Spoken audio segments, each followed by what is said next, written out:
nhá giống na nó này Đó. pe lọ cái lánh nó sao giống xe cho pe bỏ thì pe giờ cả nữa 2612 hả? ta tỏ lọ gành gì này lọ máu rau cho lọ cái giống xe cái có ô chấm mơ 10 mơ cho đặt chơi giỏ cho cũng bỏ thì cũng giờ cả rồi lò lò nữa lò lò đó hai bốn nàng con thì hai con được hết đi dị chậu quài chi lò chua chậu quài cô chào chua chậu xong rồi nè ăn vừa thôi ăn đâu mà cái giống xe chân cả ít tụi mình lẩu nữa thì chắc ăn một ba rồi phải gì nữa chỉ chọn gì là có sẽ cái gì nó cái đèn gì học bà lò đâu đèn gì học bà lò thì cho ít gì nó cho lục phải nó nữa lúc nó để bé tôi dòng xe cho cùng hay nhỏ nữa nữa rồi giả liệu cho con này nó cứ khứ cơ thì các tổ không được cơ đó lưu dụ nữa chỉ giao chỉ một sinh nhật cho bà để nó để bé cho rau món nó một chỉ bỏ thì cho mình nhỏ để nó xin rồi chỉ và suốt lời lo mình nhớ nó khu tỏ được mình nhớ nó khu tỏ đó khu tỏ đúng không nhưng mà biết tụi tôi ha một chút chung nè cho mình nhớ tắt nó thang ơi chút chúa tụ nè chút chống hành nè chỉ ông mỏ dân đòn tàu cởi nè ý giờ nó tắt tụ của cho câu cho lộ câu nè họ chỉ cho tạo nó cho lộ của chùa nè tàu nè tàu lúa nè cú bỏ tiền cho tụi nó nè này là lào hành nữa nè dị chậu chưa chậu xong rồi nè tụi nó nè cuối giờ chỉ nị chỉ nhóc nó nè số này lợi từ lợi ta ít tiền ní lọ bé yếu tàu on lúa chủ bia dòng xiên nuôi chứ ở tụ thì dòng xiên nuôi dù nữa leo cô lo hello video chứ có quà tay bắt thằng nè cái con mi nè chứ quà có cô ta ăn nọ này coi là cô sẽ xe nó ai ăn đi ta tổ chúng cái cờ này có tiền mua hả nó này chúng một mò đi nữa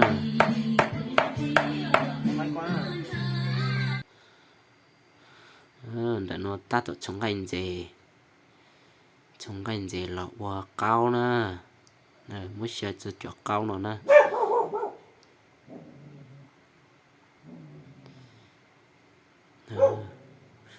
cho nó tạo nè cho nó tạo một cái chỉ ta cho nó một con rồi cho gì nó thì cho nó khó nè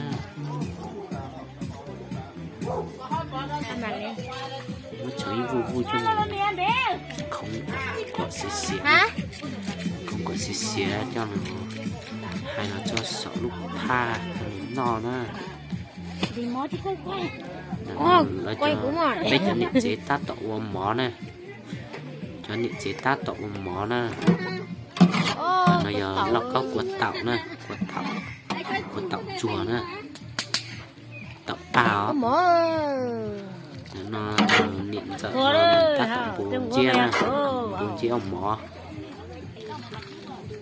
cờ thì nó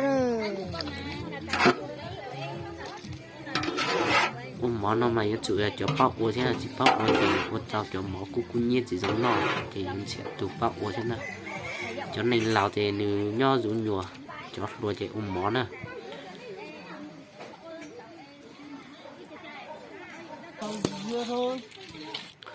là cho tút luôn tên đó thì ô gai nó nè ô rau nè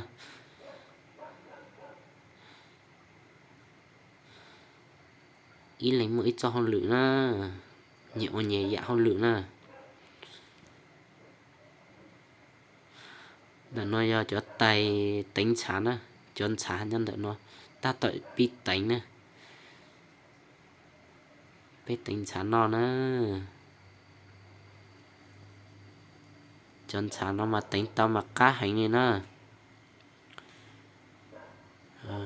cho nhiệt chế lớn chỗ ta cho từ tài thế cho lột cho nó để nó bé từ chín giờ nó nên ta tọt vô cho ngành dễ nó nữa làm một chơi bệnh nó chè cho muộn cho nhiệt chế có chỉ ta tọt vô cho không được thì hai mỏ luôn vô dạo ấy nó đòn đau nữa bây giờ nó ta tọt đi hai mỏ mà chơi sẵn luôn chủ nữa luôn chủ nó nữa cho một cháu lên chơi luôn chủ nữa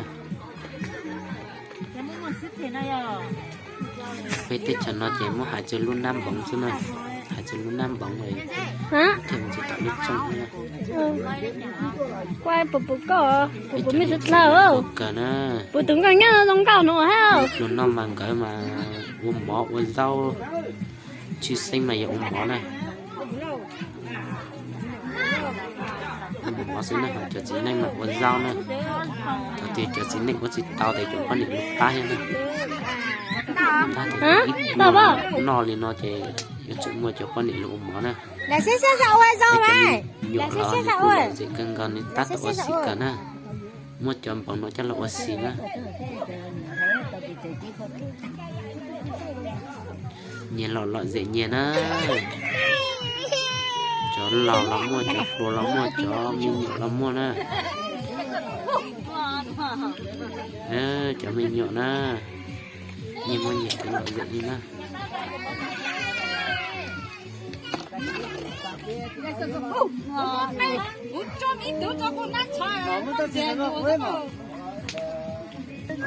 lâu rồi chơi mua ra từ từ lấy gì rồi xe này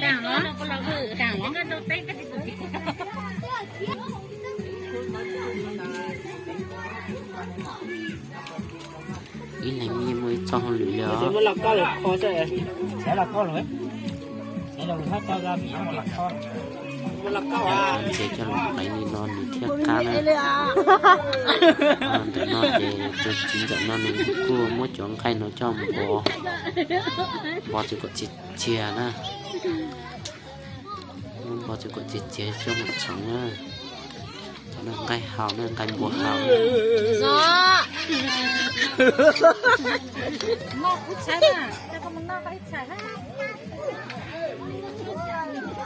xong xé vào bé mới cho nên lào nữa nên tiêu quy nhà xã lào lên nữa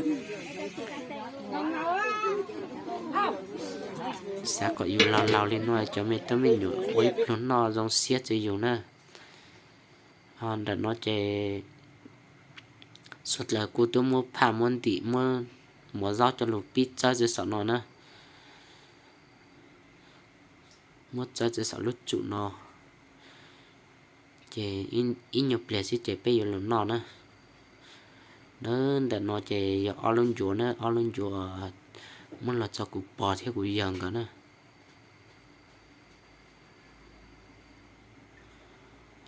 lại từ cụ dần rồi xe nữa ý gì nó chơi bây bò theo bây giờ gọi như là giàu nữa nó nữa thế cho mình nhọ thế ý gì nó chơi bây bị lọt cho ở lên chuột bia lại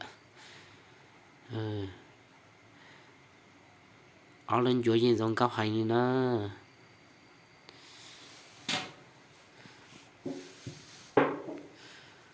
cứ bỏ thế của dân cái gì tao bỏ đua cho mình chuột lên nói nè bỏ thế dân cái lào rồi nè chợ xong rồi nè mừng tuổi nhá mừng tuổi hai ông bà nhá chợ chi cho chợ xong gọi là nè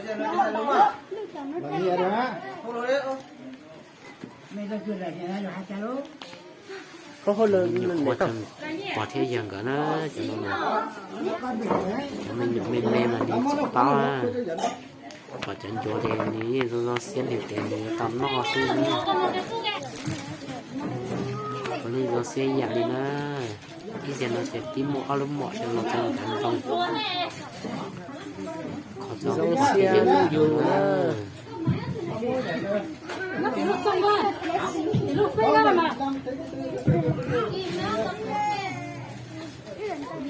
dòng xe cẳng cả lên nữa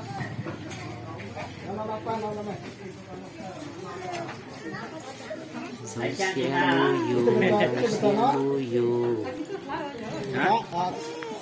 Gì ở chỗ trẻ đừng nó xa mà quá. Nó ở chỗ lì. dòng xe nuôi dù nó dòng xe nuôi dù non chúa ca Nên mẹ tao thì chờ xong à. chúa Đánh theo chợ chi đánh theo cờ nhớ tao lấy bài gì chặt xưa đợt nó phải bị chợ chi xin nè ở từ chiến đợt nó về bé ở từ chiến gì chợ chi một tờ li nó anh chỉ chua nè giờ tại cái trái xong người dù nó cái hú này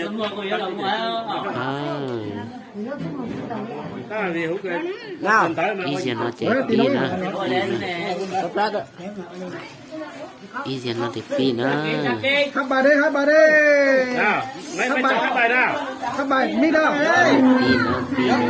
pi nè Happy birthday Nó nhiều nữa.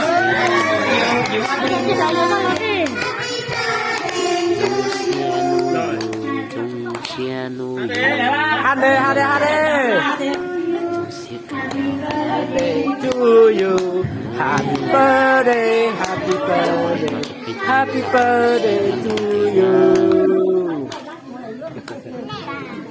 dòng xe cẳng cả chua giờ giờ hết bữa chua dòng xe kia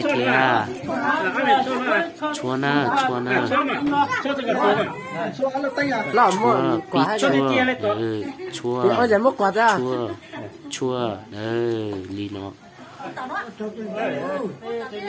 ý xem nó chế bây giờ nhớ tận sau cái họ là ok dòng xe nè là chơi lúc đào lúc gió nè chứ còn một đám lúc gió nè bây giờ xe à bữa hay giờ ý là một lô xe luôn nè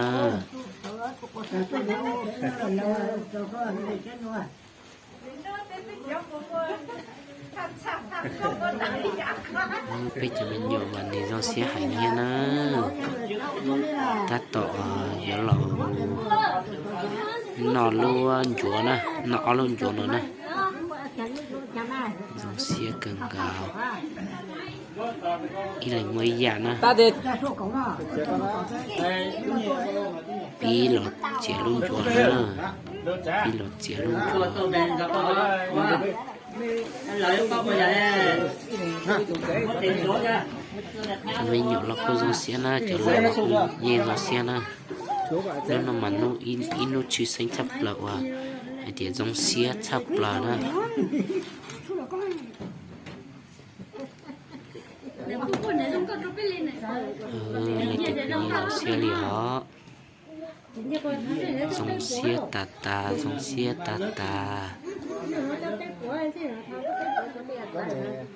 cái này nó làm 300 dưới đấy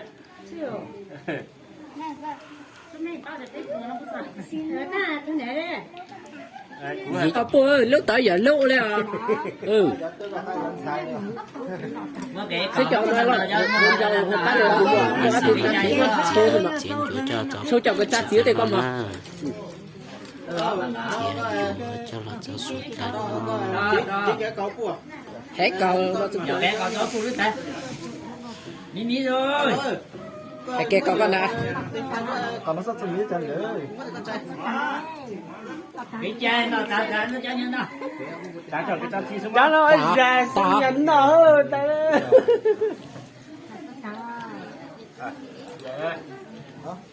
cái bánh bánh nhá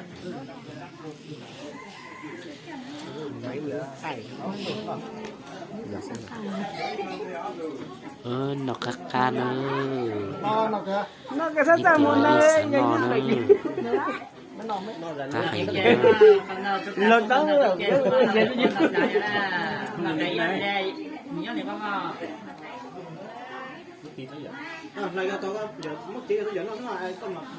bà xỉa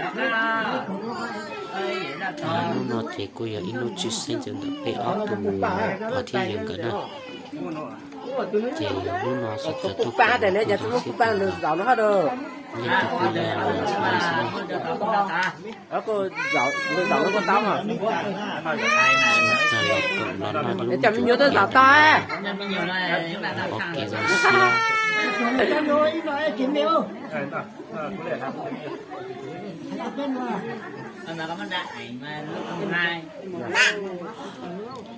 Hai hay vậy nè.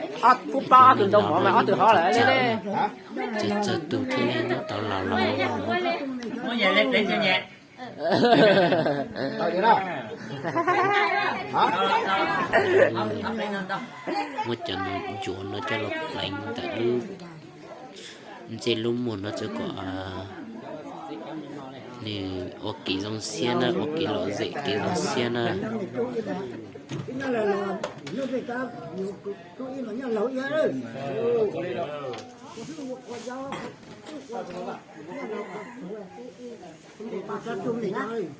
cho chúa nó với cá Nó mấy một cái tiền chụp lên bảo phòng à? Anh ơi, tôi cho mấy sự sao vậy? Cô bỏ à? Mấy dòng xe là tự do bố hay vậy? Cô, dạ. Mấy dòng xe là tự do à? dòng xe cường gạo nè nhiệt nó nhiệt lên nè khá hành đi Chỉ bỏ ra nhé. Là ta. Nè, sô cô la. Cho tôi tên nào mà lên, cho tôi nó chưa? Hết cho tụi nó hết. Số, biết tao đó. Để thấy luôn nè, ra được nó. xì gió nó nè nhiệt nó nhiệt lên nè xì gió nó có ta nè Nó ta có nó ha.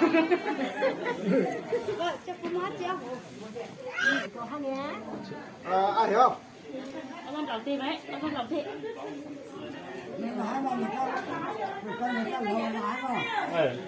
Ôi, biết tao nhá. bé xì non chỗ của ta nè non chỗ của ta bây giờ nó nong món nè bây giờ nong món nong cay nó cũng non món đòn tàu nữa Đúng rồi. chuối nong cay nó giòn cờ nữa để bây giờ lúc trông chúa sẽ Chắc là bạn nào thì vào đây nhá. trông chúa là cho bé cái rau xiết cho cái mình Chắc còn bạn nào thì vào ăn không vào đây. chúa trông mỏ trông rau thì mua nửa thế này Chấm bút nữa. nó chân chúa nó ta thì không nó chân nhưng mà nó bây giờ nó Em lại chỉ là lấy một cái này. cay nó món nó rau nữa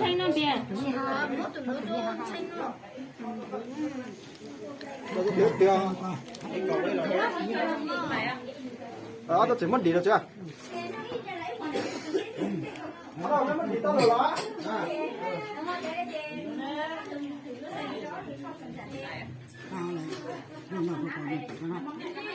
Sự nó. Nè, nè.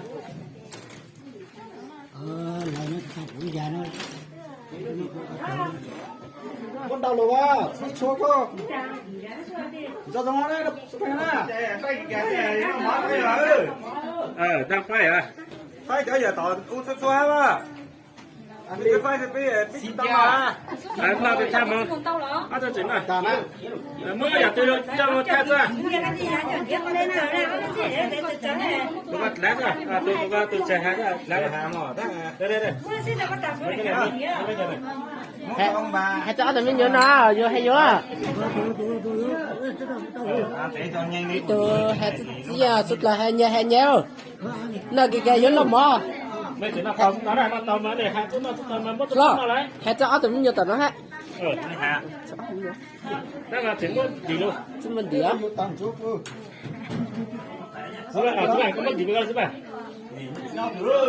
Xuống cái cho con trên mà đây, cho ăn chua.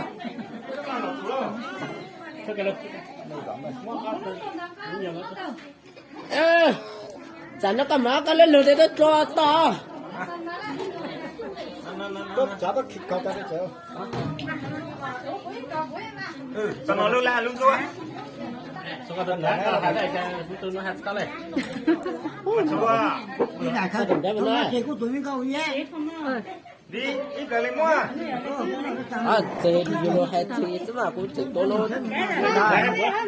Là nó chế bánh này là kỷ niệm. Cho con nè, má. Tôi xem nó nó.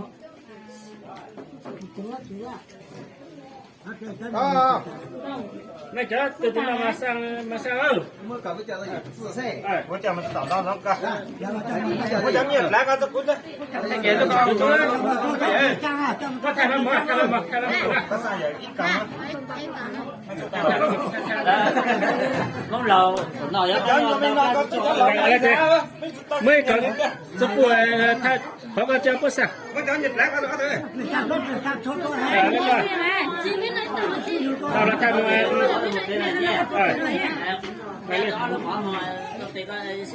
Mình giá nó cho mình nhiều mà ra dấu quân giá nó cho mà cho mình nhiều.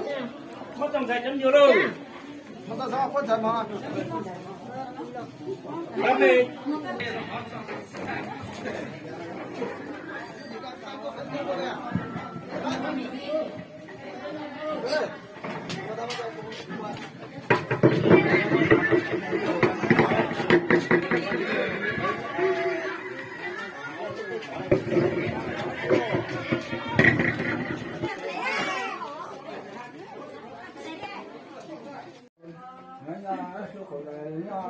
Nó có chuối, đáng cái chuối, tao đưa dùng phòng thủy nói mà.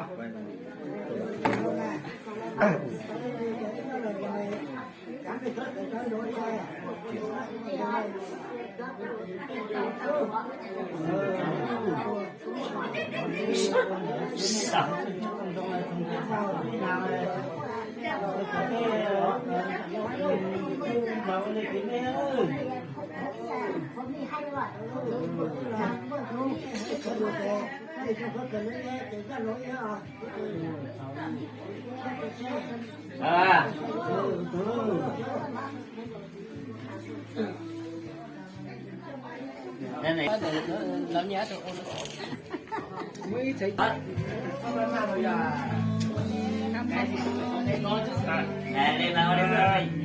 Bố, bố. Biết ra làm á.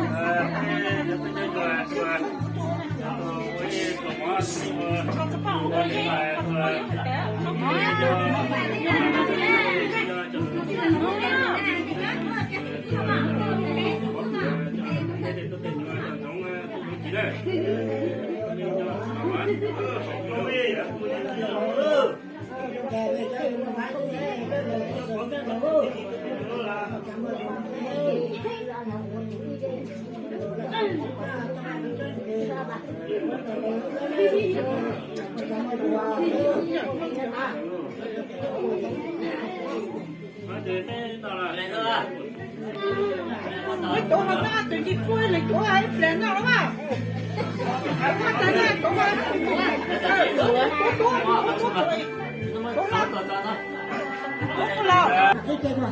Nó bên đó thấy có lợn. Nó bây giờ nó cần một cái nhớ. Vâng. Ở quê tôi nói là chưa mấy chỉ xe nhớ là ở bên thì ở bên này bên xưa đấy. Một là rồi. Chị ơi, một là rồi. Bây giờ chị đặt bữa ăn nó bây giờ chưa?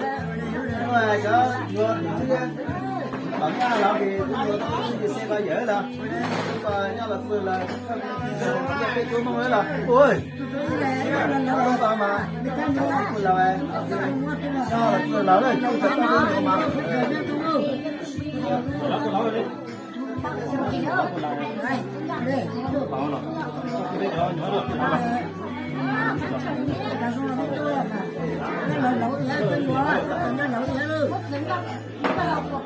Mất tờ là gì? Vậy nhưng mà mất tờ là chi? Mất tờ tao bán. Để nó sao đây? nhau là nói ít của nên còn không mà cái mép được chi đấy